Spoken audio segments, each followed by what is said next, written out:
Here is a question I often get asked on social media, especially social media, when I post a specific clip of a form or a system-specific exercise that we do. And the question is, yeah, but how do I use this in a fight? Sometimes this question is snarky, but sometimes it's genuine, like people want to understand how a specific abstract arm movement or body movement is used in a fight. So I think it's a good opportunity for me to explain to you how Kung Fu systems are taught, how traditional Kung Fu systems are taught, or how I teach them anyway. Traditional Kung Fu systems are based on the idea that learning applications is useless to you. You know, if you learn, do this, and if the person punches you, do this, and then if the person counters with this, you do this. This doesn't work because, yeah, you can drill this slowly, but if you're in a real fighting situation, and if you've ever been, you know, the adrenaline's high, there's pressure, you're scared, your brain switches off. So unless your body innately knows how to move, you won't be able to do any of these. Block here and move here and do this. It's not going to work. So Kung Fu is taught by initially trying to transform your body into a system-specific body. So depending on the system that you practice, your body will be transformed in that way to be able to efficiently do that system. Now, Kung Fu as well can be, you know, separated into a cultivation method, a personal cultivation, growth, health method, and also a combat method. So to get the full picture, you will need to do both. So the forms that we do and the specific weird abstract hand movements we do, in the first instance, what they're doing is they're reprogramming your body to move in a specific way. And most systems that I know have a few basic exercises that the system is built around. So for example, our Tiger Crane combination, our South Shaolin systems are based around these movements.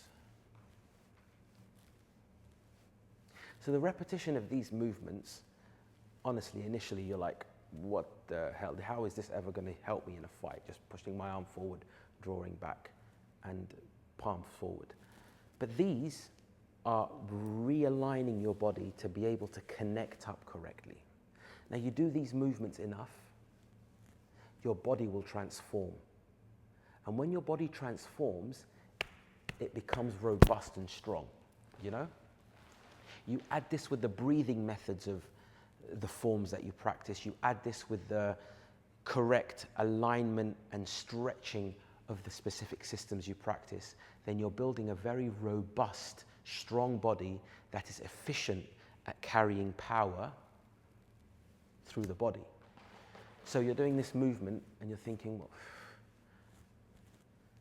but over time you've trained it enough, somebody attacks and you're able to block and you just spit this hand out, there's going to be quite a lot of power that comes straight forward. And this is a jab, isn't it?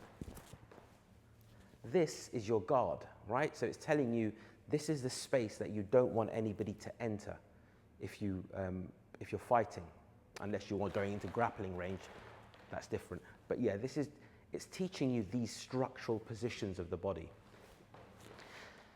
Now, what we do with these traditional exercises is also we do, hopefully, in your school you do this, we do, is free sparring, yeah? So we kit up, we get gloves and protection on, and we spar. So people can also learn how to deal with pressure, how to deal with someone trying to punch you in the face, kick you in the stomach, kick you in the head, and hopefully start to use these principles when you're fighting to be able to learn combat. Because to learn to fight, you have to fight. You know, you have to do fight training. You can't do forms. You can't do white crane flaps exercises and go, okay, now I do Kung Fu, so I know how to fight. That's crazy talk, right? To fight, you need to spar. You know, you need to fight. You need to be put under pressure.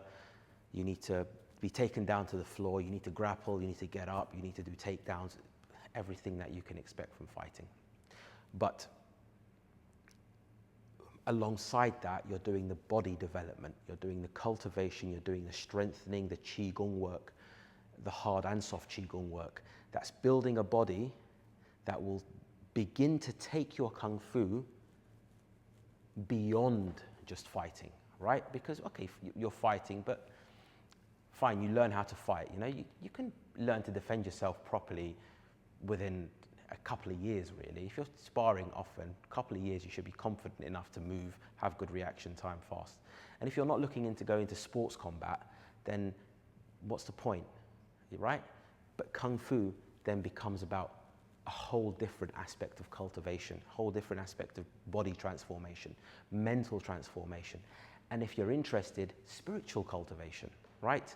We use the vehicle of the body transformation of the body to go further, so that when you're 60 and 70, your kung fu is still serving you. I doubt you're going to be 70, you're going to be going around needing to fight. It's just not going to happen. We fight less and less in this society. So we need to reimagine why we're doing our kung fu. After the initial stages of using these weird hand shapes and these forms to transform the body, then it becomes for a different reason, right? The hand shapes and the ways we move start to shape the energetic system of the body. And this is when we're starting to now look into personal cultivation, energetic cultivation, and spiritual cultivation. We start to go more and more internal, and we are using the hands, using the shapes to direct how the chi flows, where it goes, and how to refine and shape it.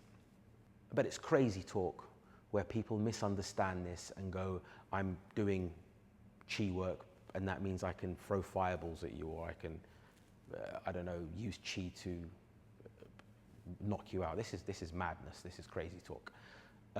But there is a very viable path of internal cultivation through that side.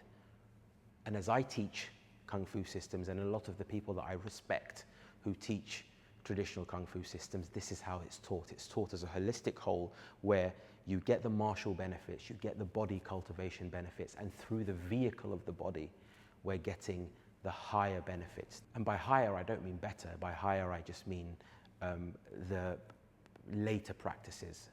If it's a ladder of practice, at the lower rungs, we're working on the body, redefining the body, reshaping the body, restructuring it, and then as we go further up, we're getting more and more towards the energetic and ethereal levels of what a person, what a self is. So next time you're taught weird hand positions and shapes and you're thinking, what's going on with this? Maybe try to understand that this is restructuring your body in a specific way. Yeah? So for example, in the white crane system, we have a lot of positions where we're locking these in. We're finding these locks and stretches in the body. Why? Because it's teaching us how to create a line of force down through the correct places into the core, so that when we strike, the power is not just a located small muscle movement, but it's through the whole body. Hope this is useful. Till next time.